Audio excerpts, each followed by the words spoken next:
আসসালামু আলাইকুম। আমি পলি। আমি এখন আপনাদের একটি গল্প পড়ে শোনাচ্ছি। গল্পের নাম শালুক ফুলের লাজ নেই। লিখেছেন রাজিয়া রহমান। পর্ব সংখ্যা 25 থেকে 28 পর্যন্ত সবগুলো একসাথে পড়ে শোনাচ্ছি। শালুক হাত দিয়ে খামচে ধরে রেখেছে। আদনানের হাত পা দিয়ে পেছন থেকে লাথি দিচ্ছে, কিন্তু আদনান শালুকের মুখ ছাড়ছে না। ফিসফিস করে বলতে লাগলো, তোকে আজ শুনতেই হবে আমার কথা, নয়তো আমি শান্তি পাবো না। তুই আমার শুধু আমার হবার কথা ছিল। আমি তো তোকে একটা সুন্দর ভবিষ্যৎ দেওয়ার জন্যই আশাকে বিয়ে করতে চেয়েছি। মাঝখান থেকে ধ্রুব সব ঝামেলা পাকালো। শালুক খুব জোরে আদনানের হাঁটুতে একটা লাথি দিল। প্রচণ্ড ব্যথা পেল আদনান, তবুও শালুকের মুখ ছাড়ল না। শালুককে সান্ত্বনা দেওয়ার ভঙ্গিতে আদনান বলল, একটু আমার কথা শোন শালুক, আমি তোর কোনো ক্ষতি করব না। আমি তোকে সত্যিই ভালোবেসেছি। আমি মনে হয় পাগল হয়ে যাব শালুক তোর বিরহে। আমি সব শেষ করে দেব শালুক, সবাইকে শেষ করে দেব। সবার আগে ধ্রুবকে শেষ করে দেব। তো তোকে আমি একবার হারিয়েছি, আর হারাতে চাই না।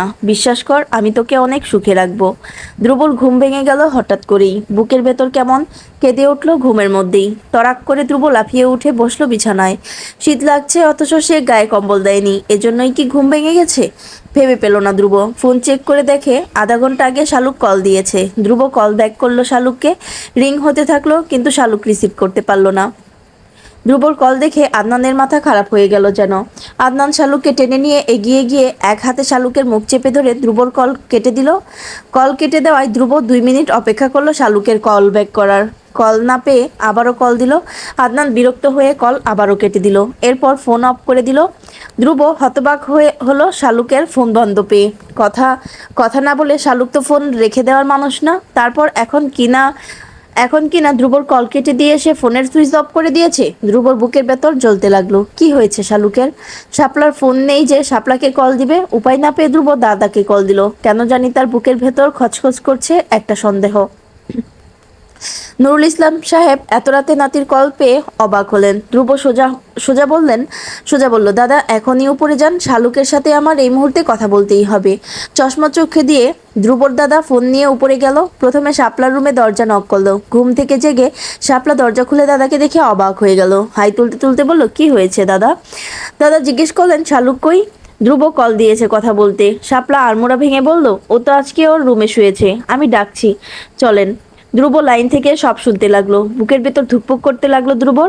শাপলা কয়েকবার শালুককে ডাকলো, কিন্তু শালুক জবাব দিতে পারলো না। আদনান শক্ত করে 2 হাতে শালুকের মুখ চেপে ধরে রেখেছে। উপায় না পেয়ে শালুক লাথি দিয়ে টুলের উপর থেকে গ্লাস ফেলে দিল। ঝনঝন শব্দ তুলে কিছু ভেঙে যাবার শব্দ শুনে শালুকের দাদাও এবার ডাকতে লাগলেন, কিন্তু কেউ দরজা খুলছে না। আদনান ঘামতে লাগলো, সেই সাথে সমান শালুক তাকে খামচি দিচ্ছে। শালুকের জবাব না পেয়ে দাদা বললেন, ও মনে হয় ঘুমাই গেছে ধ্রুব। ধ্রুব কঠোর স্বরে বলল, না দাদা, ও জেগে আছে। একটু আগে আমি কল দিয়েছিলাম, আমার কল ও কেটে দিয়েছে। আপনি দরজা ভাঙার ব্যবস্থা করেন। যদি শালুক দরজা না খোলে এখনই দাদা, দেরি করবেন না। শালুকের দাদা কিছুই বুঝতে পারছেন না কি করবেন। জোরে জোরে শালুককে ডাকতে লাগলেন। বাহিরে চিৎকার শুনে সবার ঘুম ভেঙে গেল। একে একে সবাই রুম থেকে বের হয়ে শালুকের রুমের সামনে জড়ো হলো। শালুকের বাবা উদ্বিগ্ন হয়ে জিজ্ঞেস করলেন, কি হয়েছে আব্বা? নুরুল ইসলাম সাহেব বিমর্ষ বদনে ছেলের দিকে তাকিয়ে বললেন, বুঝতেছি না রে বাবা। ধ্রুব কল দিল শালুকের সাথে কথা বলবে, ফোন দিয়ে যেতে। আমার আগে শালুককে কল দিয়েছে, শালুক নাকি কল কেটে দিয়েছে, রিসিভ করেনি। ও ওর এজন্য চিন্তা হচ্ছে। এখনও লাইনে আছে ধ্রুব। নুরুল ইসলাম সাহেব ফোন কানে নিয়ে বললেন, দরজা তো খোলে না শালুক। ধ্রুব বলল, দরজা ভাঙার ব্যবস্থা করেন দাদা। বড় চাচিকে বলেন গিয়ে দেখে আসতে আদনান কোথায়। নুরুল ইসলাম সাহেব বড় পুত্রবধূকে তাই বললেন। আদিবা বেগম উদ্ভ্রান্তের মতো ছেলের রুমে ছুটে গেলেন। মনে মনে আল্লাহকে বলতে লাগলেন, ছেলে যাতে রুমে থাকে, আর যাতে কোনো কেলেঙ্কারি না ঘটে। তার আশা বৃথা হলো। গিয়ে দেখে রুমে কেউ নেই। তিনি পাগলের মতো হয়ে গেলেন। বাইরে এসে বললেন, আদনান তো ওর রুমে নেই। সেলিম সাহেব সাথে সাথে ছেলের ফোনে কল দিলেন। শালুকের রুমের ভেতর ফোন বেজে উঠল। আদনান নিজেও দিশারা হয়ে গেল এই অবস্থায়। সবাই যে এভাবে এসে পড়বে তা তার ভাবনাতেও ছিল না। সে তো এসেছিল শুধুমাত্র শালুকের ভুল ভাঙাতে। ভয়ে আদনান দরজা খুলতে গেল না। শালুকের মুখও ছাড়ল না। এতক্ষণ ধরে ধস্তাধস্তি করে শালুকের শরীরের সব শক্তি যেন ফুরিয়ে গেল। নিস্তেজ হয়ে গেল শালুক। তার উপর মনে ভয় কাজ করছে ধ্রুবকে নিয়ে। ধ্রুব যদি তাকে ভুল বোঝে তাহলে শালুক কি করবে? এমনিতেও ধ্রুব জানে শালুক আগে আদনানকে পছন্দ করত। ধ্রুব যদি এখনো ভাবে শালুকের মানসিকতা এখনো আগের মতো আছে, বুকের ভেতর হাতুড়ি পেটা করতে লাগলো শালুকের। ইচ্ছে করলো এক ছুটে পালিয়ে যায় ধ্রুবর কাছে। ধ্রুবর বুকে আশ্রে পড়ে বাইরে দরজা ভাঙার শব্দ শোনা যাচ্ছে। আদনান স্থানুর মতো দাঁড়িয়ে আছে শালুকের মুখ চেপে ধরে। শালুকও তেমনই দাঁড়িয়ে আছে। দুজনের মনেই দুই রকম ভয়। শালুকের মনে হচ্ছে এসব স্বপ্ন দেখছে সে, একটু পরেই তার ঘুম ভেঙে যাবে। ঘুম ভেঙে উঠলে দেখবে সব ঠিকঠাক। কিন্তু শালুকের ঘুম ভেঙে কিন্তু শালুকের ভুল ভেঙে গেল যখন দরজা খুলে সবাই শালুকের রুমে প্রবেশ করলো। দুজনকে এই অবস্থায় দেখে সেলিম সাহেব ছুটে এসে আদনানের হাত থেকে শালুককে ছাড়িয়ে দিলেন। শালুকের বাবা মা এসে শালুককে জড়িয়ে ধরলো। সারা শরীর টলছে শালুকের, নিজেকে ভীষণ দুর্বল মনে হচ্ছে। বাবা মায়ের গায়ের উপরেই শালুক ঢলে পড়লো। আদিবা বেগমের মাথা হেট হয়ে গেল ছেলের এই অসভ্যতা দেখে। সেলিম সাহেব আদনানের গালে কয়েকটা থাপ্পড় বসালেন। আদনান নীরবে সব সহ্য করে গেল। তবুও তার মনে একটাই কষ্ট রয়ে গেল, সে শালুককে কিছুই বুঝিয়ে বলতে পারেনি, শালুকের ভুল ভাঙাতে পারেনি। ওপাশ থেকে ধ্রুব বেদনার্ত গলার স্বর শোনা গেল। ধ্রুব দাদাকে জিজ্ঞেস করলো, আমার শালুক কই দাদা, ও কেমন আছে? কাপা কাপা গলায় তিনি উত্তর দিলেন, শালুক অজ্ঞান হয়ে গেছে ধ্রুব। ধ্রুব ফোন রেখে দিল। নুরুল ইসলাম সাহেবের চোখে জল চলে এলো। এই বয়সে এসে নিজের নাতির এত বেহায়াপনা দেখবেন কখনো ভেবেছেন তিনি? আদনান তার বড় নাতি, সবার বড় আদনান। কত আদরের ছিল ওই নাতি। দাদার হাত ধরে ঘুরে বেড়াতো, দাদার কাঁধে চড়ে বাজারে চলে যেত। প্রথম নাতি হিসেবে, পরিবারের প্রথম সন্তান হিসেবে আদনান সবার অনেক ভালোবাসা স্নেহ পেয়েছে। সেই স্নেহ এখনও আছে বলেই তো সেদিন এত বড় ঘটনা ঘটানোর পরেও কেউ আদনানকে বাড়ি থেকে বের হয়ে যেতে দেয়নি। সকালবেলা শালুক নিজেকে মায়ের পাশে শুয়ে থাকতে দেখে কিছুটা অবাক হলো। ঘড়িতে তখন 7:30 বাজে। হাসনা বেগম তো এতক্ষণে বিছানায় থাকার মানুষ না, তবে এখনও শুয়ে আছে যে এখানে। শাপলা বসে আছে মায়ের পায়ের পাশে। শালুক বের হতে গেলে হাসনা বেগম ডেকে বললেন, আগে ধ্রুবর সাথে কথা বল কল দিয়ে। শালুকের অন্তরাত্মা শুকিয়ে গেল শুনে। ধ্রুবর সাথে কথা বলবে কিভাবে সে? ধ্রুব কি তাকে বিশ্বাস করবে? যদি তাকে মিথ্যাবাদী ভাবে ধ্রুব, শালুক সেই আঘাত কিভাবে সহ্য করবে? ভয়ে শালুক ধ্রুবকে কল দিল না, চুপচাপ বসে রইল জানালার পাশে। কিছুক্ষণ পরেই শালুকের বাবা এলেন রুমে শান্তকে নিয়ে।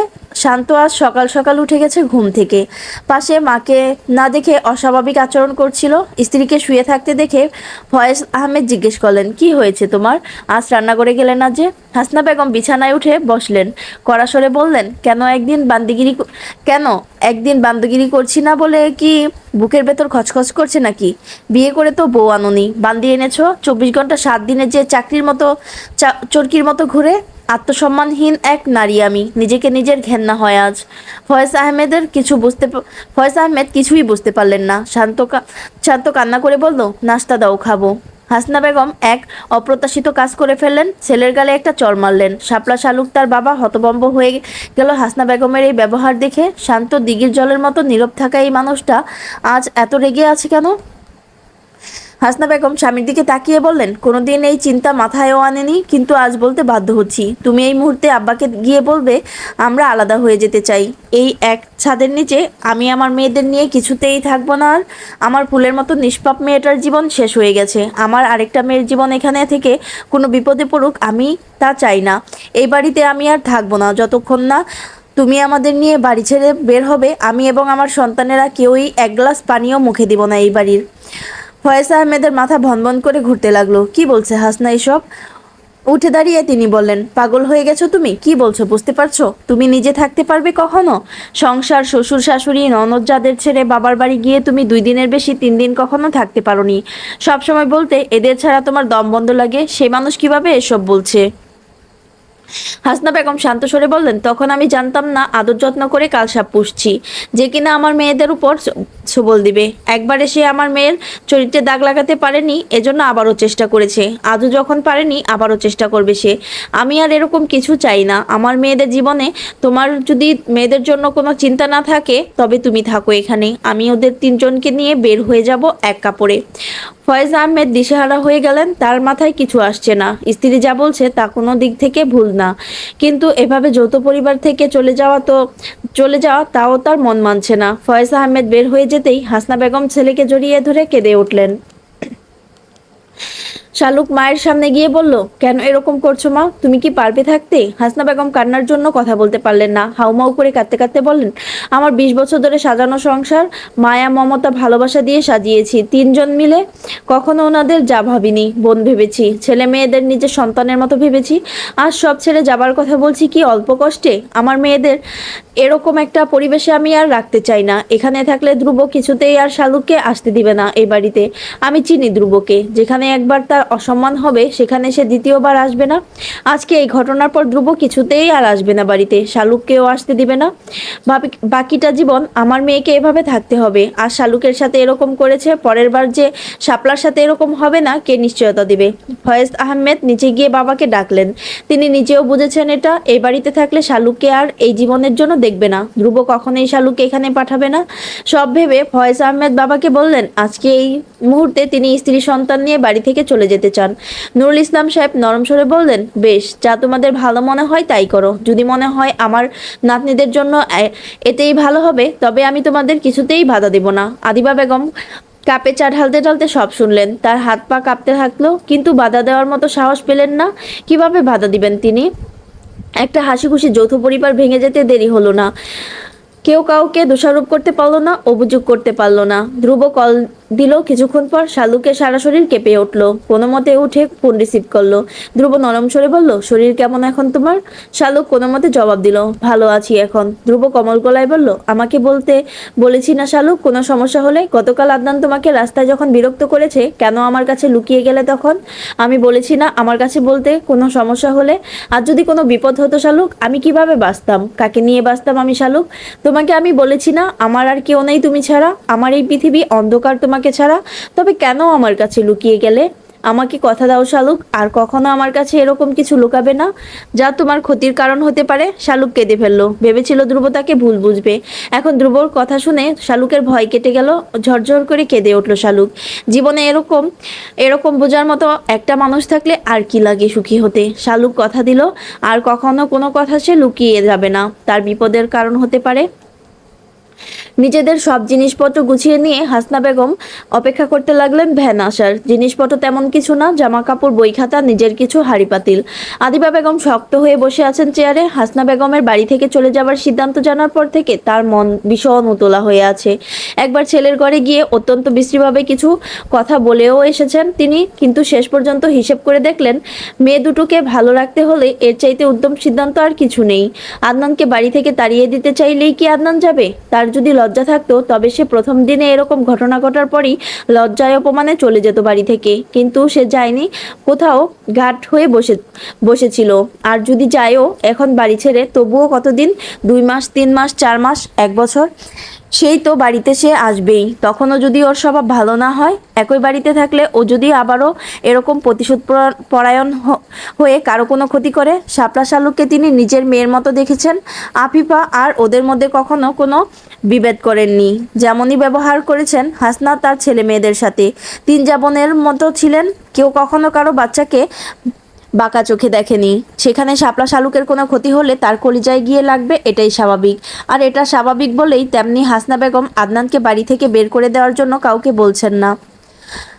মায়ার বন্ধনের মতো কঠিন কোনো শিকল কি এই দুনিয়ায় আছে আর? বাজারে একটা 4 রুমের বাসা ঠিক করে ফয়েজ আহমেদ ভ্যান নিয়ে এলেন বাড়িতে। ভ্যান চালককে সাথে নিয়ে নিজে সবকিছু ভ্যানে তুললেন। বিদায়বেলায় হাসনা বেগম শাশুড়ি মাকে জড়িয়ে ধরে বিলাপ শুরু করে দিলেন। কাঁদতে কাঁদতে অবচেতন হয়ে গেলেন প্রায়। তারপর হুঁশ ফিরতেই স্বামীকে চিৎকার করে বললেন, আমি যাব না। আমি এই সংসার ছেড়ে, আব্বা আম্মা ভাবিদের ছেড়ে কোথাও যাব না। এই বাড়ির প্রতিটি দেয়ালে, প্রতিটি ইটের কণার মধ্যে আমি ভালোবাসার ছবি দেখেছি। আমি এই বাড়ি থেকে কোথাও যাব না।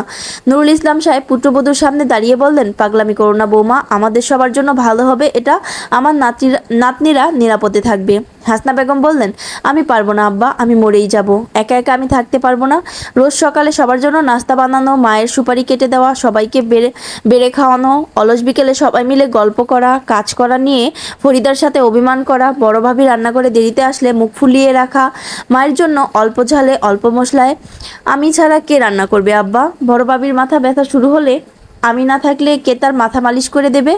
এই যে ফরিদা এত বড় হয়েছে এখনো পায়ের নখ সুন্দর করে কাটতে পারে না, আমি না থাকলে কে ওর পায়ের নখ কেটে দিবে সুন্দর করে?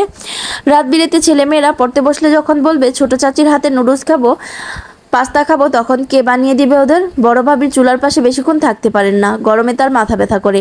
ফরিদা এখনো রান্নার লবণ চাকতে জানে না, মতির মা তরকারি কাটতে গেলে বছর লাগিয়ে দেয়। আমি না থাকলে তো বড় ভাবিকে সারাক্ষণ চুলার পাশে দাঁড়িয়ে থাকতে হবে। ফরিদা লবণ কম বেশি বুঝবে না। আমি কিভাবে যাব আব্বা? আমার যে কত দায়িত্ব আছে এই বাড়ির সবার প্রতি। স্বার্থপর মানুষের মতো কিভাবে নিজের সুখ, নিজের ভালো থাকার কথা চিন্তা করে সবাইকে ছেড়ে যাব আব্বা? আমার তো আব্বা আম্মা মারা গেছেন, আপনারাই আমার আব্বা আম্মা। আমি যে মন ভরে আব্বা আম্মা বলে ডাকতে পারবো না, নিজের মাকে মনে পড়লে আম্মার পায়ের পাশে গিয়ে বসে বসে থাকতে পারবো না। আমি এত কিছুর অভাব সহ্য করতে পারবো না আব্বা। কেউ কোনো কথা বলতে পারলো না। সবার সবার কপাল বেয়ে জল গড়িয়ে পড়ছে। ফয়েজ আহমেদ স্ত্রীকে কোনোভাবে বোঝাতে পারলেন না। সকালে হাসনা যেসব যুক্তি দেখিয়েছে সব যুক্তি তিনি হাসনাকে দেখালেন। হাসনা তাকে ধমক দিয়ে চুপ করিয়ে দিয়েছে। অবশেষে ভ্যান চালককে বিদায় করে দেওয়া হয়েছে। আদিবা বেগম হাসনা বেগমকে শক্ত করে বুকে জড়িয়ে ধরে আছেন, যেন ছেড়ে দিলেই হাসনা বেগম হারিয়ে যাবে। যৌথ পরিবারে থাকা মানুষগুলো জানে শূন্যতা কেমন পীড়াদায়ক। একই সাথে একই ছাদের নিচে যে মানুষের সাথে বছরের পর বছর কাটানো হয়, সেই মানুষটা যখন আলাদা হয়ে যেতে চায় তখন বুকটা ফেটে যায় যন্ত্রণায়। এক শূন্যতা এসে গ্রাস করে, বুকের ভেতরটা পাথরের মতো ভারী মনে হয়। শালুকের পরীক্ষা শেষ হবার পর দেখলো মেজো চাচি দাঁড়িয়ে আছে। এই মানুষটা এখন তার শ্বশুর। ভাবতেই মেজো চাচা দাঁড়িয়ে আছে, এই মানুষটা এখন তার শ্বশুর। ভাবতেই শালুকের কেমন লজ্জা লাগছে। মেজো চাচা শালুকের জন্য আইসক্রিম কিনলেন, চিপস কিনলেন, একটা 7 আপ কিনলেন 1/2 লিটারের। শালুকের কেমন কান্না চলে এলো। আর পিএসসি জেএসসি পরীক্ষার সময় একদিন বড় চাচা, একদিন মেজো চাচা, একদিন নিজের বাবা যেতেন তার সাথে। প্রতিদিন হল থেকে বের হলে দেখতো সবাই এটা ওটা হাবিজাবি খাবার নিয়ে দাঁড়িয়ে আছে তার জন্য। আজ আবারও শালুকের মনে হলো সে ভীষণ ছোট এখনো। মেজো চাচা শালুককে আগে আইসক্রিম খেতে দিলেন, তারপর দুজনে মিলে গল্প করতে করতে বাড়িতে ফিরলো। চাচার থেকে শালুক জানতে পারলো তারা বাড়ি ছেড়ে যাচ্ছে না কোথাও। শুনে শালুকের স্বস্তি হলো। শালুক জানে এমনিতেও সে বাড়িতে বেশি দিন থাকতে পারবে না, বছরে 1-8 বার আসবে হয়তো। ধ্রুব আগেই বলে রেখেছে ইন্টারে ঢাকায় ভর্তি করাবে শালুককে, তখন কালে ভাদ্রে বাড়িতে আসতে পারবে হয়তো। তার জন্য এভাবে বাড়ি থেকে বাবা মা আলাদা হয়ে যাবে এটা শালুক কিছুতেই মেনে নিতে পারছিল না। এখন চাচার কথা শুনে সে ভারমুক্ত হলো যেন। আদনানের বাবা নুরুল ইসলাম সাহেবকে নিয়ে আদনানের রুমে গেল। তারপর সোজা সাপটা জিজ্ঞেস করলো, তুই কেন গত রাতে এরকম কাজ করেছিস?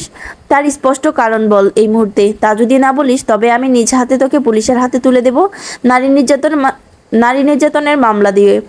আমি ভুলে যাব তুই আমার ছেলে। আদিবা বেগম নিজেই স্বামীকে বলেছেন ছেলেকে এই কথা বলতে। হয় সে তার উদ্দেশ্য পরিষ্কার করে বলবে, আর নয়তো তিনি ছেলেকে জেলে পাঠিয়ে দিবেন। নিজের ছেলে বলে বারবার তার অপরাধ ক্ষমা করে দিবে, আল্লাহর কাছে তিনি সবচেয়ে বড় অপরাধী হিসাবে গণ্য হবেন। শালুকের জায়গায় যদি আফিফা থাকতো তখন কি তিনি চুপ করে সহ্য করতে পারতেন? হাসনার জায়গায় তিনি থাকলে কিছুতেই কি মুখ বুজে সহ্য করতে পারতেন না কিছুতেই। বাবা আর দাদার কথাকে আদনান তেমন গুরুত্ব দিল না। আদিবা বেগম নিজে থানায় গেলেন শালুককে নিয়ে। সন্ধ্যাবেলায় পুলিশ এলো একটা জিপে করে। 10 মিনিটের মধ্যে আদনানকে ধরে নিয়ে গেল। শালুকের সামনে দিয়ে যাওয়ার সময় আদনান কেমন ভরসাহীন চোখে শালুকের দিকে তাকালো। সেই চোখে হয়তো মিশেছিল হতাশা, না পাওয়া, ক্ষোভ, প্রতিহিংসা। আদনানকে পুলিশ ধরে নিয়ে গেছে, এতে যেন কারো কোনো সমস্যা নেই। সবাই কেমন রিল্যাক্স মুডে আছে, বিশেষ করে বড় চাচি যেন একেবারে নির্ভর আজ। অন্য দিনের চাইতে আজকে তাকে বেশ প্রফুল্ল লাগছে। সবাই মিলে চা খেলো, ঝালমুড়ি খেলো। এরপর রাতের রান্না বসাতে গেল তিনজা মিলে। শালুক পড়তে বসলো। একটু আগে ধ্রুবর সাথে কথা বলেছে, ধ্রুবকে সব জানিয়েছে শালুক। ধ্রুব সব শুনে বলল, অন্তত তোমার পরীক্ষা শেষ হওয়া পর্যন্ত যাতে থানায় আটকে রাখে, তাহলেই আমি নিশ্চিন্ত। নিশাকে পড়াতে যাওয়ার সময় ধ্রুব কিছুক্ষণ ভেবেচিন্তে নিল। আজ যদি নিশা আগের দিনের মতো করে তবে ধ্রুব আজকে টিউশনি ছেড়ে দিবে বলে সিদ্ধান্ত নিল। টাকার মায়া করে নিজেদের সম্পর্কের মধ্যে ধ্রুব তৃতীয় ব্যক্তির আগমন কিছুতেই সহ্য করবে না। না হয় খুব অভাবের দিন কাটাবে স্বামী স্ত্রী দুজনে, তবুও যে কারণে নিজেদের সম্পর্কে ভুল বোঝাবুঝি সৃষ্টি হতে পারে সেই রিস্ক ধ্রুব নেবে না। নিশা আজও আগেই এসে বসে আছে। ধ্রুব গিয়ে চেয়ারে বসলো। তারপর হিসাব বিজ্ঞান বই বের করে নিয়ে নিশাকে গম্ভীর মুখে বলল, এই অঙ্কটা করো, গতকাল একটা করিয়েছি এটার মতোই। নিশা ড্রয়ার থেকে একটা বক্স বের করলো। তারপর ধ্রুবর দিকে এগিয়ে দিয়ে বলল, এটা আপনার জন্য। ধ্রুব রাগী স্বরে জিজ্ঞেস করলো, এটা কি? কি এটা? নিশা মাথা নিচু করে বলল, একটা ফোন আমার বাবা পাঠিয়েছেন আমার জন্য। আমার বাবা পাঠিয়েছেন আপনার জন্য। ধ্রুব নিশার দিকে তীক্ষ্ণ দৃষ্টিতে তাকিয়ে বলল, তোমার বাবা কি আমাকে দেখেছেন কখনো? আমাকে চেনেন তিনি? নিশা ভয় পেয়ে গেল। তারপর বলল, চেনেন তো, আম্মু তো বলেছেন আপনার কথা বাবাকে। ধ্রুব জিজ্ঞেস করলো, আমার জন্য ফোন উনি কেন পাঠাবেন? নিশা বলল, আপনার ফোনটা তো বাটন ফোন, তাই পাঠিয়েছেন। ধ্রুব জিজ্ঞেস করলো, আমার বাটন ফোন সেটা তোমার বাবা কিভাবে জানেন? নিশা ঘামতে লাগলো। ধ্রুব তাকে এত প্রশ্ন করবে সে বুঝেনি। এটা মূলত তার জন্য পাঠিয়েছে। সে ধ্রুবর হাতে বাটন ফোন দেখে ঠিক করে রেখেছে এই ফোনটা ধ্রুবকে গিফট করবে। সে দিচ্ছে বললে নিশ্চয়ই ধ্রুব নিবে না। নিশা জানে, তাই বাবার কথা বলল। ধ্রুব প্রথম প্রশ্ন শুনে নিশা বলল, আম্মু বলেছে বাবাকে। ধ্রুব সাথে সাথে নিশার মাকে ডাকতে লাগলেন। নিশার মা আফসানা বেগম উদ্বিগ্ন মুখে জিজ্ঞেস করলেন, কি হয়েছে স্যার? ধ্রুব হেসে জিজ্ঞেস করলো, এটা নিশার ফোন না আন্টি? আফসানা বেগম বললেন, হ্যাঁ স্যার, গত পরশু পাঠিয়েছে ওর বাবা ওর জন্য। গত মাসে ওর বাবাকে বলেছিল ওর জন্য একটা ফোন দিতে।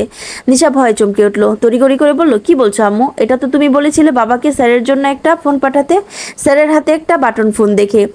আফসানা বেগম হতভম্ব হয়ে গেলেন। বুঝতে পারলেন মেয়ে কোনো গড়বড় করেছে, তাই আমতা আমতা করে বললেন, না মানে হ্যাঁ, আমি বলেছিলাম আসলে আপনি নিন না ফোনটা। ধ্রুব হেসে ফেললো। নিশার মা যে মিথ্যা বলছে তা সে স্পষ্ট বুঝতে পারলো। হেসে বলল, দেখুন আন্টি, আমি এখানে নিশাকে ফ্রি পড়াচ্ছি না, পড়ানোর বিনিময়ে বেতন নিচ্ছি। আমার যা আছে তাতেই আমি সন্তুষ্ট। আমার বাটন ফোনেই চলে। অ্যান্ড্রয়েড ফোনের যেদিন প্রয়োজন মনে হবে সেদিন আমি নিজেই কিনে নেব। কারো অনুগ্রহ আমার কখনোই সহ্য হয় না। আমার যা আছে তাই আমার জন্য যথেষ্ট। আমি আন্তরিকভাবে দুঃখিত আন্টি, এই ফোনটা আমি নিতে পারছি না। আর আরেকটা কথা, আমি আগামীকাল থেকে আর আসবো না নিশাকে পড়াতে। আপনি প্লিজ অন্য টিচার দেখবেন ওর জন্য। আমি এখন আসছি, আসসালামু আলাইকুম। নিশার মা কিছু বুঝে ওঠার আগেই ধ্রুব বাসা থেকে বের হয়ে গেল। রাস্তায় এসে ধ্রুব স্বস্তির নিঃশ্বাস ফেললো। তারপর হঠাৎ করে শালুককে কল দিল। শালুক হ্যালো বলতেই ধ্রুব বলল, আমি তোমাকে ভালোবাসি শালুক। আমি তোমাকে ভীষণ ভীষণ ভীষণ ভালোবাসি। আজীবন আমি তোমাকে ভালোবাসবো শালুক। তুমি সারা জীবন আমার হয়ে থেকো। আমি প্রমাণ করে দিব, এক নারীতে আবদ্ধ থাকে যে পুরুষ, সেই পুরুষের চাইতে সুখী আর কেউ নেই। আমি তোমাকে ভীষণ রকম ভালোবাসি। তারপর শালুককে কিছু বলার সুযোগ না দিয়ে কল কেটে দিল। আনন্দে শালুকের দু চোখ টলমল করতে লাগলো। মনে হলো এই পৃথিবীতে সে সবচেয়ে সুখী মেয়ে, যার এরকম একটা স্বামী আছে যে তাকে ভীষণ ভালোবাসে। শালুকের সব পরীক্ষা শেষ হতে 15 দিন সময় লাগলো। পরীক্ষা যেদিন শেষ হলো সেদিন শোরুম থেকে বের হয়েই ধ্রুব গাড়িতে উঠলো। শালুককে আগেই বলে রেখেছে রেডি হয়ে থাকতে। শালুকের কেমন শূন্য শূন্য লাগছে চলে যাবার কথা শুনেই। আবার কবে আসবে কে জানে। কতদিন হয়ে যাবে কারো সাথে আর দেখা হবে না, বাবা মাকে দেখবে না। স্কুল থেকে ফিরে শালুক উদাস হয়ে বসে রইল। আনমনা হয়ে ভাবতে লাগলো সবার কথা। আজ চলে গেলে আবার কবে সবার সাথে দেখা হবে কে জানে। আর এসএসসি পরীক্ষা যখন হয়ে যাবে তখন তো আর আসা হবে না বাড়িতে। এভাবে কি আর পারবে সবার সাথে সময় কাটাতে? কিছু সময় জীবন থেকে একবার চলে যাবার পর হাজারো সময় সুযোগ এলেও আগের মতো সেই মধুর সময়টা আর আসে না। কোনো একদিন শালুকেরও সময় হবে, বৃদ্ধ বয়সে অফুরন্ত সময় থাকবে, তখন এভাবে বিপদে ফেলার মতো কেউ থাকবে না। কাউকে নিয়ে দুশ্চিন্তা করতে হবে না। কিন্তু এই যে এখন বাবা মা, চাচা চাচি, দাদা দাদি আছে, এরা সবাই কি থাকবে? তখন কি মানসিকতা এখনকার মতো থাকবে? এসব ভাবতে ভাবতে শালুকের চোখের কোণ ভিজে গেল। শাপলা কলেজ থেকে এসে শালুকের পাশে বসে জিজ্ঞেস করলো, কি হয়েছে তোর? শালুক বোনকে ধরে কেঁদে উঠলো। কাঁদতে কাঁদতে বলল, আজকে চলে যাবো আপা, ধ্রুবভাই আসতেছে আমাকে নিতে। শাপলার ভীষণ মন খারাপ হলো শুনে। বোনের চোখের জল মুছে দিয়ে বলল, আমাদের ভাগ্যটা এরকম কেন বলতো? কত হাসি খুশি ছিলাম আমরা, কত সুখী ছিলাম আমরা সবাই, অথচ একটা জ্বরে আমাদের সব লণ্ডভণ্ড হয়ে গেছে। সবার মাঝে দ্রুত সৃষ্টি হয়ে গেছে। নয়না আপাও আসে না, আপিপা আপার বড় আপাকে আসতে দেয় না। তুই চলে গেলি কত দূরে, আমি একেবারে একা হয়ে গেছি রে। নিজেকে বড় নিঃসঙ্গ লাগে এখন। মনে হয় এক মরুভূমিতে একা বেঁচে আছি। মা চাচিরা সবাই সবার কাজে ব্যস্ত। দিবা ছোট মানুষ, ও ওর মতো থাকে। নিজেকে মনে হয় একা নিঃসঙ্গ তাল গাছের মতো। ডানা থাকলে আমিও উড়ে যেতাম। এখন ডানার অভাবে একা দাঁড়িয়ে আছি। আমাকে ছেড়ে তোরা সবাই চলে গেলি নিজ নিজ ঠিকানায়। শালুকের মন খারাপ হলো আরও বেশি বোনের কথা শুনে। আসলেই তো ধ্রুবর সাথে তো আর তার দিন কেটে যায়। শাপলা একা বাড়িতে থাকে কিভাবে? ওর কেমন লাগে জানি। শাপলা বলল, আয় তোর ব্যাগ গুছিয়ে দিই। দুবোন মিলে ব্যাগ গুছাতে লাগলো। রান্নাঘরে হাসনা বেগম ভীষণ ব্যস্ত। ধ্রুবর পছন্দের খাবার রান্না করছেন তিনি। বক্সে করে সব দিয়ে দিবেন। ধ্রুব যে বাড়িতে এক গ্লাস পানিও খাবে না তা তিনি জানেন, তাই তড়িঘড়ি করেছেন। তার সাথে হাতে হাত লাগিয়ে সবাই কাজ করছে। আদিবা বেগম দুধ পুলি পিঠা বানাচ্ছেন, সবাই ভীষণ ব্যস্ত। ধ্রুব এলো রাত 10টার দিকে, এসে দেরি করলো না আর। সবার সাথে দেখা করে কথা বলে শালুকের হাত ধরে বের হয়ে এলো। শালুক নীরবে অশ্রুপাত করছে, তাও দেখলো ধ্রুব, কিন্তু কিছু বলল না। প্রতিটি মেয়ের জন্যই এই মুহূর্ত ভীষণ বেদনাদায়ক। এই সময়ে তাকে যদি বলা হয় এত কান্নার কি আছে, তবে তা হলো চরম অমানবিকতা অমানবিকতা। এই সময়টা প্রতিটি মেয়ের জন্য খুবই নাজুক সময়। তাদের মন তখন অল্পতেই আঘাত পায়। রিকশায় বসে ধ্রুব শালুকের মাথা নিজের বুকে নিয়ে বলল, আমি বুঝতে পারছি তোমার খুবই খারাপ লাগছে শালুক। আমি এও জানি তোমাকে আরও কয়েকটা দিন থাকতে দেওয়া উচিত ছিল, কিন্তু আমার দিকটা তুমি একবার ভেবে দেখো শালুক। আদনান যে কোনো সময় বের হয়ে আসতে পারে। তারপর তোমার যদি কোনো ক্ষতি করেও, আমার জায়গায় তুমি নিজেকে দাঁড় করিয়ে একবার ভেবে দেখো, আমি কি ভুল করেছি নাকি ঠিক করেছি। আমি তোমাকে নিয়ে কোনো রিস্ক নিতে চাই না শালুক। 1% রিস্কও আমি তোমাকে নিয়ে নিতে পারবো না। তবুও যদি তোমার মনে হয় আমার কাজটা ভুল হয়েছে, তবে আমি আন্তরিকভাবে দুঃখিত শালুক। শালুক এর বিপরীতে কিছু বলতে পারল না। ধ্রুব ভুল কিছু করেনি। রিক্সা থেকে নেমে দুজনে বাসে উঠল। ধ্রুব শালুককে সিটে বসিয়ে দিয়ে নেমে গিয়ে ভার্মিস আচার, তেঁতুল আচার, চিপস, জুস, কেক কিনে আনলো। চলন্ত গাড়িতে শালুক ঘুমিয়ে পড়ল ধ্রুবর কাঁধে মাথা রেখে। ধ্রুবর মনে হলো কত লক্ষ কোটি বছর যেন পার হয়ে গেছে এর মধ্যে। শালুক তার থেকে দূরে ছিল। আজ বহুদিন পর ধ্রুবর মনে হলো প্রাণ পাখি তার খাঁচায় ফিরে এসেছে। শালুকের কপালে একটা আলতো করে চুমু খেলো ধ্রুব। শীতে শালুক ধ্রুবকে জড়িয়ে ধরলো। হুডির জিপার খুলে ধ্রুব শালুককে ভেতরে টেনে নিয়ে হুডি দিয়ে ঢেকে দিল। ভোর রাতে নিজেদের বাসায় এসে পৌঁছালো দুজনে। শালুক বিছানায় শুতেই ঘুমিয়ে গেল। বাকিটা সময় ধ্রুব আর ঘুমাতে পারলো না। বাড়ি থেকে দেওয়া খাবারের বক্সগুলো বের করে সব গরম করে রাখলো। একটা ফ্রিজের যে ভীষণ প্রয়োজন তা আবারও অনুভব করলো ধ্রুব। অ্যাকাউন্টে প্রায় 42,000 টাকার মতো আছে। ধ্রুব ঠিক করলো আজকের দিনেই একটা ছোট ফ্রিজ কিনে আনবে বলে। শালুক ঘুম থেকে উঠে দেখে ধ্রুব নেই, চলে গেছে নিজের কাজে। খাবার রেডি করা। বাড়ি থেকে গরুর মাংস রান্না করে দিয়েছে হাসনা বেগম। ধ্রুব রুটি বানিয়ে রেখেছে। হাত মুখ ধুয়ে শালুক খেয়ে নিল। খাওয়ার পর আপনাতেই আজ বই নিয়ে বসে গেল পড়তে। ধ্রুব এত কাজ করে দেখে শালুকের মনে হলো ধ্রুব এত পরিশ্রমের প্রতিদান হিসেবে হলেও তার ভালো রেজাল্ট করতে হবে। সারাদিন কাজ করার পরেও যে মানুষটা তাকে এত যত্ন করে পড়ায়, তার প্রতি কৃতজ্ঞতা প্রকাশ করার জন্য এর চাইতে উত্তম বিকল্প আর কিছু নেই শালুকের। ধ্রুব বাসায় ফিরল রাতে। নিশার মা এর মধ্যে অনেকবার কল দিয়েছে, কিন্তু ধ্রুব রিসিভ করেনি। শালুক অবাক হলো ধ্রুবকে আজ তাড়াতাড়ি ফিরতে দেখে। অবাক হয়ে জিজ্ঞেস করলো, আপনার আরেকটা টিউশনি আছে না? ধ্রুব হেসে বলল, ওটা ছেড়ে দিয়েছি। শালুক বুঝতে পারলো না কেন ছেড়ে দিয়েছে, কিন্তু আর কিছু জিজ্ঞেসও করলো না। ধ্রুব শোরুমের ইউনিফর্ম চেঞ্জ করে বলল, তুমি একটু বাজারের ব্যাগগুলো খুলে রাখো, আমি গোসলটা সেরে নিই। ফ্রিজ কিনেছি একটা, আমার ফোনে কল আসলে রিসিভ করিও। বাসার সামনে এসে ওনারা কল দিবেন। শালুক চোখ বড় করে তাকালো, তারপর বলল, এই শীতের মধ্যে গোসল করবেন? ধ্রুব হাসলো। ধ্রুবর লাজুক হাসি দেখে শালুক ভ্রুকুচকে তাকালো। শালুককে পিছনে থেকে জড়িয়ে ধরে ধ্রুব বলল, কৃতজ্ঞতা কৃতজ্ঞতা প্রকাশ করো বোকা ফুল। তোমাকে যে খুব সকালে ঠান্ডা পানি দিয়ে গোসল করার কষ্ট দিচ্ছি না, আমার অভ্যাস আছে। শালুক বুঝতে পারলো না ধ্রুবর কথা। ধ্রুব বাথরুমে ঢুকে যাওয়ার পর শালুক বুঝলো ধ্রুব কি বলেছে। এমনিতে আগে থেকেই শালুক একটু একটু জানতো, কিন্তু এবার বাড়ি যাবার পর দাদি তাকে স্বামী স্ত্রীর সম্পর্ক নিয়ে অনেক কথা বলেছে। সেসব শুনে শালুক লজ্জায় রক্তিম হয়ে গেছে। আজ ধ্রুবর মুখে এই কথা শোনার পর শালুকের নিজেকে ভীষণ বোকা মনে হলো। আসলেই সে বোকা। ধ্রুব তাকে এমনি এমনি বোকা ফুল বলে না। লজ্জায় শালুকের কান গরম হয়ে উঠল। ধ্রুবর কল এলো সেই সময়। ধ্রুব জিজ্ঞেস করলো, বাথরুম থেকে কে কল দিয়েছে? শালুক বলল, নাম সেভ নেই, আননোন নাম্বার। ধ্রুব গায়ে সাবান মাখতে মাখতে বলল, রিসিভ করে কথা বলো, আমাদের ফ্ল্যাটের নাম্বার বলে দাও, আমি বের হচ্ছি। শালুক রিসিভ করতে ওপাশ থেকে নিশা কান্না করতে করতে বলল, স্যার কেন চলে গেলেন এভাবে? আমি কি অপরাধ করেছি স্যার? আমি থাকতে পারবো না আপনাকে না দেখে। প্রমিস করছি স্যার, আর কখনো আপনার কথার অবাধ্য হব না।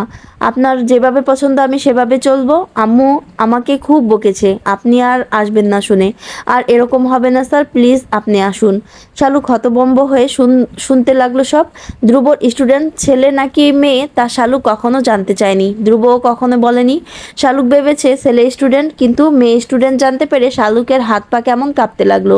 ভয়ে শালুক কল কেটে দিল। লুঙ্গি পরে ধ্রুব বের হয়ে এলো। চুল মুছতে মুছতে বলল, কি বললো ওরা এসেছে? শালুক মাথা নিচু করে বলল, আপনার স্টুডেন্ট কল দিয়েছে, আপনি তাকে পড়াতে যাচ্ছেন না বলে খুব কষ্ট পাচ্ছে সে। শালুকের কথায় ধ্রুবর রিয়াদের সুর শুনতে পেল। শালুকের কথায় ধ্রুব বিষাদের সুর শুনতে পেল। মুচকি হেসে শালুককে জড়িয়ে ধরে বলল, বিশ্বাস করো শালুক, তুমি ছাড়া আমার এই পৃথিবীতে আর কোনো পিছুটান নেই। আমার জন্য কে কষ্ট পেল, কে মরে গেল, সেসবে আমার কিছু আসে যায় না, কিচ্ছু না। আমার মাথা ব্যথা শুধু আমার বোকা ফুলকে নিয়ে। আমার জন্য সে কষ্ট না পেলেই হলো। ওর নাম নিশা। 3 মাস পড়িয়েছি ওকে আমি। মেয়েটাকে আমি বলেছি ও মেয়েটাকে আমি বলেছি আমি বিবাহিত। ওর সামনে বসেও তোমার সাথে কথা বলেছি, কিন্তু ও বিশ্বাস করতে চাইছে না। এজন্য ওকে পড়ানো বন্ধ করে দিয়েছি।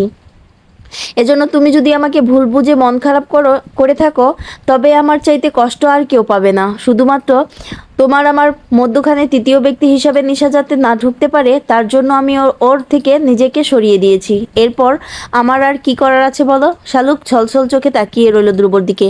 তারপর বলল, আমি আপনাকে ছাড়া থাকতে পারবো না। আমার খুব খারাপ লেগেছে। কেন লেগেছে আমি জানি না, তবে আজ এটুকু অনুধাবন করতে পেরেছি, আদনানের কথা শুনলে আপনার কাছে কেমন কষ্ট লাগতো। এতদিন আপনার সেই কষ্ট আমি অনুভব করতে পারতাম না, কিন্তু আজকে হাড়ে হাড়ে টের পাচ্ছি সেই যন্ত্রণা। আমি ছাড়া যেমন আপনার আর কেউ নেই, আজ এই মুহূর্তে ভীষণভাবে অনুভব করছি আপনি ছাড়া আমারও এই পৃথিবীতে একান্ত আপন বলে কেউ নেই। আমি আপনাকে হারাতে পারবো না। শালুক নিজেই ধ্রুবকে জড়িয়ে ধরলো। শালুকের কান্না দেখে ধ্রুব ওর চুলের হাত বুলিয়ে দিল। তারপর শালুকের মুখে উপরের দিকে তুলে একটা চুমু খেলো। সারা শরীর কেঁপে উঠল শালুকের। মনে হলো বৈদ্যুতিকের শক খেয়েছে সে। শালুক নিজে নিজে আরো শক্ত করে জড়িয়ে ধরলো ধ্রুবকে। সেই চরম রোমান্টিক মুহূর্তে নিষ্ঠুরের ধ্রুবর কল এলো, ফ্রিজ নিয়ে এসেছে। লজ্জা পেয়ে শালুক বারান্দায় ছুটে গেল। মাস শেষ হতেই ধ্রুব টের পেল সামনের দিনগুলো তার জন্য বেশ কঠিন হতে যাচ্ছে, যদি না এর মধ্যে সে আরেকটা টিউশনি জোগাড় করতে পারে। সামনের মাসে ফাইনাল পরীক্ষা ধ্রুবর। ভার্সিটিতে কি ফি বাবদ অনেকটা টাকা খরচ হয়ে গেছে। এরপর আবার ফ্রিজ কিনতে হয়েছে। ফ্রিজ কেনার পর ধ্রুবর জমানো টাকা ছিল 9,000 টাকা। বেতন আর 2টা টিউশনি থেকে পাচ্ছে 22,000 টাকা। বাসা ভাড়া দিতে হচ্ছে 15,000 টাকা। এর উপর মাসে বিদ্যুৎ বিল যায় প্রায় 1,000 টাকা। ধ্রুবর ভাড়া যায় মাসে 2,000 টাকা। বাকি 4,000 টাকা দিয়ে সারা মাস চালাতে হয়। প্রতিদিন খাবারে মাছ মাংস না থাকলে ধ্রুবর কেমন লজ্জা লজ্জা লাগে। তার মনে হয় শালুককে ভালো রাখতে পারছে না। শালুক হয়তো এসব দিয়ে খেতে পারছে না আরাম করে। খাবার সময় ধ্রুব বেশ খারাপ লাগে। ইদানিং সকালে আর রাতে খেতে বসলে ধ্রুব মাছ মাংস খেতে চায় না।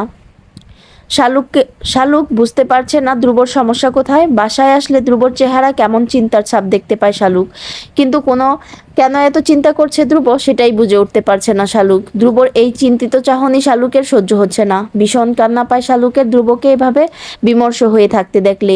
ধ্রুব হন্যে হয়ে আরেকটা টিউশনি খুঁজছে, কিন্তু কিছুতেই সময় মিলছে না তার।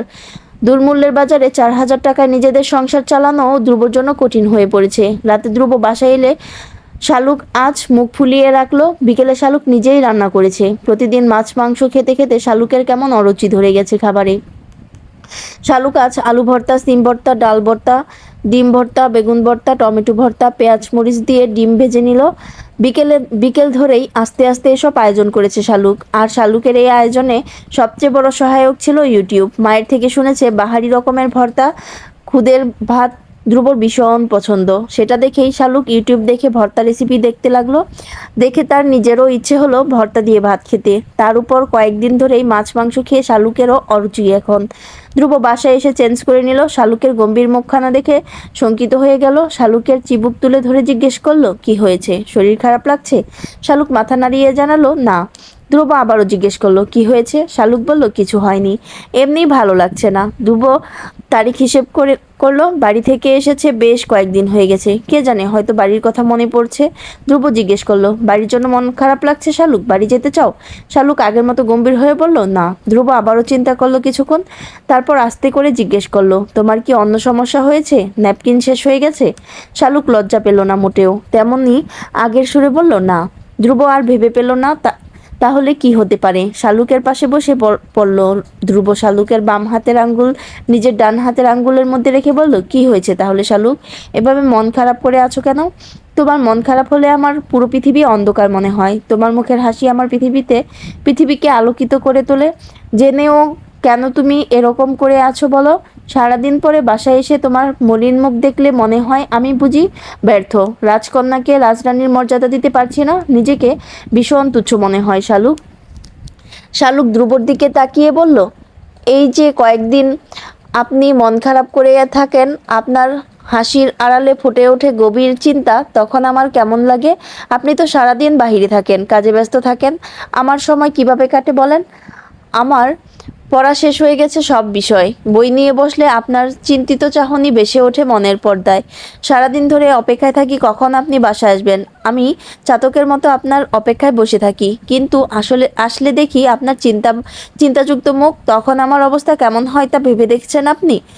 আমি হয়তো আপনাকে ততটুকু ভালোবাসতে পারিনি যতটুকু আপনি আমাকে ভালোবেসেছেন, কিন্তু বিশ্বাস করেন, আপনার ভালোবাসা মহাসাগর সমান হলে আমার ভালোবাসা যদি বিন্দুসম হয়, তাও আমার কাছে আমার দিক থেকে সর্বোচ্চ।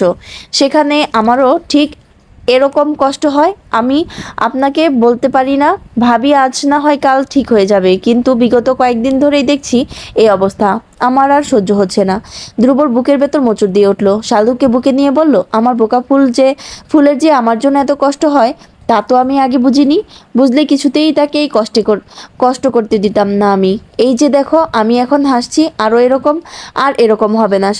শালুক ধ্রুবর চোখের দিকে তাকিয়ে রইল। তাকিয়ে থাকতে থাকতে তার নিজের চোখ জলে টইটুম্বুর হয়ে গেল। ধ্রুব আস্তে আস্তে একটা ফুঁ দিতেই দুই চোখ থেকে দুফোঁটা অশ্রুবিন্দু গড়িয়ে পড়ল। ধ্রুব দুই হাত পেতে তা তুলে নিল। তারপর মুচকি হেসে বলল, আমার রাজরানীর চোখের এক ফোঁটা জলও যে আমার হৃদয়কে রক্তাক্ত করে দেয়, মনে হয় যেন কোনো এক অদৃশ্য তীরের আঘাতে ক্ষতবিক্ষত হয়ে যাচ্ছে আমার হৃৎপিণ্ড। শালুক বলল, তাহলে আমাকে বলেন, কেন আপনার মন এত খারাপ ছিল? কি নিয়ে এত চিন্তায় আছেন আপনি? ধ্রুব হেসে বলল, কিছু না শালুক, আমার সব চিন্তাই তোমাকে নিয়ে। কিভাবে তুমি খুশি থাকবে, এটা ছাড়া আমার আর দ্বিতীয় কোনো চিন্তা নেই। শালুক ধ্রুবর হাত চেপে ধরে বলল, আমি আপনার সহধর্মিণী, আপনার অর্ধাঙ্গিনী, আপনার সমস্যা মানে আমার সমস্যা, আপনার কষ্ট মানে আমার কষ্ট। আমার কষ্টের ভাগিদার যেমন আপনি ছাড়া দ্বিতীয় কেউ হতে পারবে না, তেমনি আপনার সকল কষ্ট চিন্তা ভাবনার অর্ধেক ভাগিদার আমিও। আমাকে বলেন, আপনার কি হয়েছে? ধ্রুব মুচকি হেসে বলল, আমার শালুক তো দেখি মাশাল্লাহ অনেক বুঝদার হয়ে গেছে, অনেক গুছিয়ে কথা বলতে শিখেছে। বিশ্বাস করো, আমি তোমার চিন্তাই করছি, কিভাবে তোমাকে ভালো রাখতে পারবো, এটাই ভাবছি শুধু। মনে হচ্ছে আমি তোমাকে সেভাবে রাখতে পারছি না, যেভাবে চাচা চাচি তোমাকে যত্নে রাখতো। আমার সেই সামর্থ্য এখনো হয়নি। এই ব্যাপারটা আমাকে ভীষণ পীড়া দেয়। শালুক বলল, আপনি আমাকে যেভাবে ভালোবাসা দিয়ে যত্ন করে রাখছেন, আমি বুকে হাত দিয়ে বলতে পারি পৃথিবীর সবচেয়ে ধনী ব্যক্তির স্ত্রীও তার স্বামী থেকে এই ভালোবাসা পাচ্ছে না। আমার কোনো অসুবিধা হচ্ছে না কোনো কিছুতেই। জানি না জীবনে কোনো দিন কোন পুণ্য করেছি নিজের অজান্তে, তার বিনিময়ে আল্লাহ আমার জোর আপনার সাথে মিলিয়ে দিয়েছে। ধ্রুবর বুকের ভেতর কেমন খুশির জোয়ার বইতে লাগলো শালুকের কথা শুনে। তার মানে তার শালুক তাকে পেয়ে সুখী। ধ্রুব মনে মনে আল্লাহকে বলল, এই মেয়েকে যেন আমি আমার জীবনের শেষ মুহূর্ত পর্যন্ত খুশি রাখতে পারি। আমার আর কিছু চাওয়ার নেই। ধ্রুব হাত মুখ ধুয়ে রান্নাঘরে গেল। ঢাকনা দিয়ে সব কিছু ঢেকে রাখা দেখে ধ্রুব ঢাকনা সরিয়ে দেখতে লাগলো। এত রকমের ভর্তা দেখে চমকে গেল ধ্রুব। সেই সাথে তার জিভে জল চলে এলো। শালুকের পাশে এসে জিজ্ঞেস করলো, এত কিছু কেন করতে গেলে তুমি? হাত জ্বলছে নিশ্চয়ই। শালুক হেসে বলল, হাতে পলিথিন পেঁচিয়ে নিয়ে করেছি। আপনি খুশি হননি? আমি জানি ভর্তা আপনার প্রিয়। ধ্রুব হাসলো, তারপর বলল, বাহ, আমার বইয়ের দেখি আমার পছন্দ অপছন্দ নিয়েও ভাবনা রয়েছে। আমার কেমন আনন্দ লাগছে তুমি বুঝবে না শালুক, আমি ভীষণ খুশি। তবে এত কিছু করার দরকার ছিল না, একটা ভর্তা হলেই আমার হতো। দুজন মিলে পরম তৃপ্তি নিয়ে রাতের খাবার খেলো। শালুক ধ্রুবর কাছ ঘেঁষে ঘুমালো। আদুরে বেড়ালের মতো ধ্রুবর গায়ের সাথে লেপড়ে গেল ঘুমের ঘরে। ঠান্ডা পড়ছে ঝাঁকিয়ে। ধ্রুব বুকের মধ্যে টেনে নিল শালুককে, তারপর শক্ত করে জড়িয়ে ধরে রাখলো। আদনান বাড়িতে ফিরল 1 মাস 15 দিন পরে। আদিবা বেগম আদনানকে বসার ঘরে দেখে ভূত দেখার মতো চমকে উঠলেন। তারপর তেরে গিয়ে বললেন, কেন এসেছিস এই বাড়িতে? তোকে কে ঢুকতে দিয়েছে? আদিবা বেগমের চিৎকারে হাসনা বেগম ছুটে এলেন। বড়জাকে জড়িয়ে ধরে বললেন, আমি ওর জামিন করে ছাড়িয়ে এনেছি ভাবি, আপনার পায়ে পড়ি, আপনি ওকে কিছু বলবেন না। আমি জানি ভাবি আপনার কেমন বুক পুড়ে ওর জন্য। ভাবি, আদনান এ বাড়ির বড় ছেলে, সবার আগে ওই তো আমাকে চাচি বলে ডেকেছে। ও হয়তো অনেক বড় অন্যায় করেছে, কিন্তু তাই বলে বাড়ির ছেলেকে এতদিন জেলে থাকতে দেখতে আমার নিজেরই কষ্ট হচ্ছে। সেখানে আপনার কি কষ্ট হচ্ছে তা আমি টের পাই ভাবি। আপনার নির্ঘুম রাত, চোখের নিচের কালো দাগ সাক্ষী দেয় আপনার মনে মনে প্রচণ্ড যন্ত্রণা। আর যার জন্য ওকে জেলে যেতে হয়েছে সে তো এখানে নেই এখন, তাহলে কেন ছেলেটা কষ্ট পাবে? শয়তানের ধোকায় পড়ে মানুষ ভুল করে। আদনান হয়তো নিজের ভুল বুঝতে পেরেছে এতদিনে, ওকে আর শাস্তি দিয়েন না। আদিবা বেগম হাসনা বেগমকে ছেড়ে দিয়ে আদনানের সামনে এসে দাঁড়ালেন। তারপর হঠাৎ করে আদনানের চুলে খামচি দিয়ে ধরে বললেন, এখনই ক্ষমা চা তুই হাসনার পায়ে ধরে। তোকে দুধকলা দিয়ে সবাই আদর করে পুষেছে, পরিবারের বড় ছেলে বলে কিন্তু তুই সেই পরিবারের বড় ছেলে বলে কিন্তু তুই কালসাপ হয়ে সুবল দিলি বাড়ির মেয়েকে। ক্ষমা চা তোর চাচির পা ধরে। ওর জায়গায় আমি থাকলে জীবনেও তোকে ছাড়িয়ে আনতাম না। আদনান মাথা নিচু করে বলল, জানি মা, এটুকু বুঝতে পারছি এতদিনে সবাইকে কি পরিমাণ কষ্ট দিয়েছি আমি। আর আর দেশে থাকবো না মা, তোমাদের সবাইকে সুখী করতে সিদ্ধান্ত নিয়েছি বাহিরের দেশে চলে যাব। তখন আর তোমাদের কারো আমাকে নিয়ে ভয় পেতে হবে না। আমার একটাই আফসোস মা, আমার মনের কথাটা আমি কাউকে বুঝিয়ে বলতে পারিনি। এই ছিল শালুক ফুলের লাজ নেই 25 থেকে 28 পর্যন্ত সবগুলো পর্ব একসাথে।